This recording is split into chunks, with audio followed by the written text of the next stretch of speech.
नमस्कार। আমার চ্যানেলের তরফ থেকে সুধী দর্শকবৃন্দকে চলতি শুভ নবরাত্রির প্রীতি এবং শুভেচ্ছা জানিয়ে আজকের এই বিশেষ অনুষ্ঠানটি শুরু করছি। দর্শকগণ, আপনারা জানেন যে মানুষের জীবনে আসা বাধা এবং বিপত্তিগুলোকে কাটাতে হলে কিছু না কিছু বিশেষ কর্ম আমাদের করতেই হয়।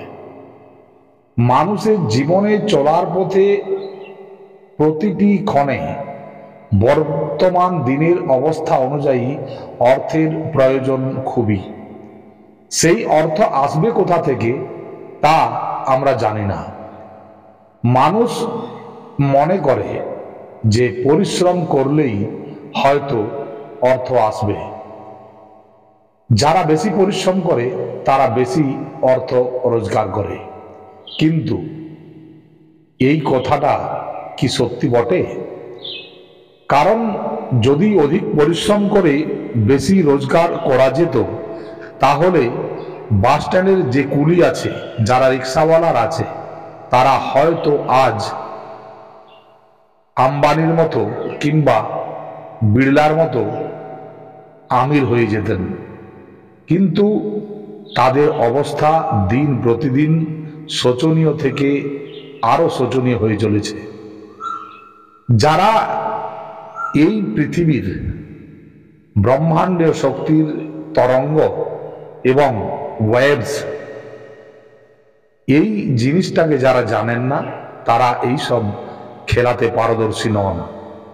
যারা এই তরঙ্গের খেলকে জানে, তারা কম সময়ে কম পরিশ্রম করে অধিক অর্থ উৎপন্ন করে বা রোজগার করে। কারণ এই পৃথিবীর খেল নিরালা।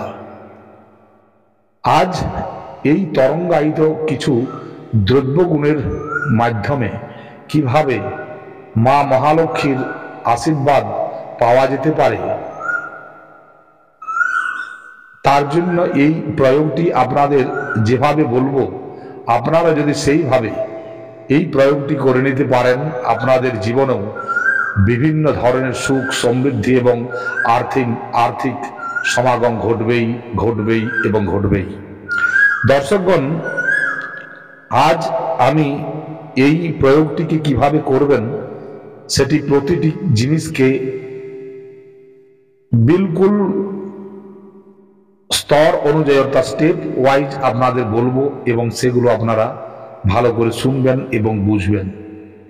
দর্শকগণ, মহালক্ষ্মীর ধনবর্ষা প্রয়োগ এক অদ্ভুত এবং চমৎকারিক প্রয়োগ, যে প্রয়োগ করলে আপনার জীবনে অর্থের সমাগম হবেই এবং হবেই। এর জন্য কি কি করবেন এবং কি কি দরকার সেগুলো ভালো করে শুনবেন। এই প্রয়োগটি করার জন্য সর্বপ্রথম আপনারা একটি শুকনো বেল অর্থাৎ বিল্ব গাছে যে ফল হয়, সেই বেল ফল জোগাড় করবেন। এটা আপনারা যারা শুকনো মেবা ইত্যাদি বিক্রি করে বা পানসারের দোকানে এটা পেয়ে যাবেন। এই বেল ফলটিকে বাড়িতে নিয়ে এসে সর্বপ্রথম কি করবেন, সর্বপ্রথম আপনারা ওই বেল ফলটিকে চাকু দিয়ে সমানভাবে দুটুকরো করবেন।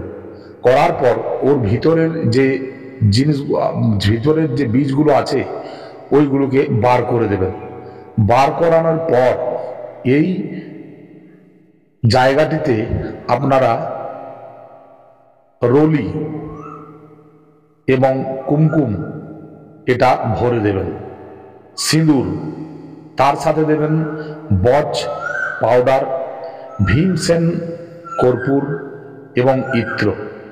এই দুটো টুকরোতে ভরে আপনারা হাতের মধ্যে অর্থাৎ অঞ্জলি করবেন এবং অঞ্জলি করার পর এই জিনিসটিকে আপনারা মা মহালক্ষ্মীর ফটোর কাছে নিয়ে গিয়ে বসবেন। এই প্রয়োগটি কবে থেকে করবেন? এই প্রয়োগটি করবেন যে কোনো নবরাত্রিতে, অর্থাৎ সেটি প্রকট নবরাত্র হোক কিংবা গুপ্ত নবরাত্র হোক, যে কোনো নবরাত্রিতে এই প্রয়োগটি আপনারা করে দেখবেন। এই প্রয়োগ কিভাবে করবেন, এইভাবে বিধিবিধানটি আমি বলে দিচ্ছি। এই প্রয়োগটি করার পূর্বে এই সমস্ত জিনিস যেগুলো বললাম, আমি ডেসক্রিপশনে এই জিনিসগুলোর নাম লিখে দেবো, আপনারা দেখে নেবেন।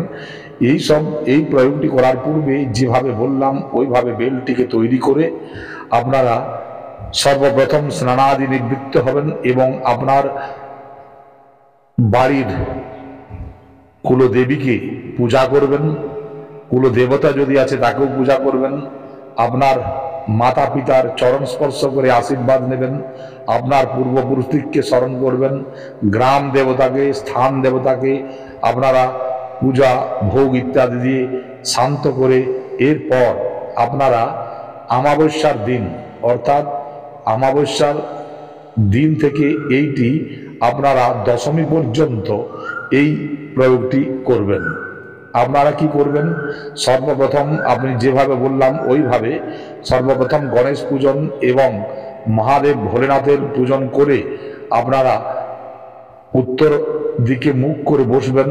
বসে এই ফলটিকে হাতে নিয়ে আপনারা মা মহালক্ষ্মীর চিত্রের সামনে তুলে ধরবেন হাতে এবং এই মন্ত্রটি আপনারা বলবেন, যেটি আমি ভালো করে বলছি শুনে নেবেন। ওম শ্রীম মহালক্ষ্মী নমো নমঃ। ওম ওম শ্রীম মহালক্ষ্মী নমো নমঃ। ওম ওম শ্রীম মহালক্ষ্মী নমো নমঃ। ওম এই মন্ত্রটি আপনারা বলবেন।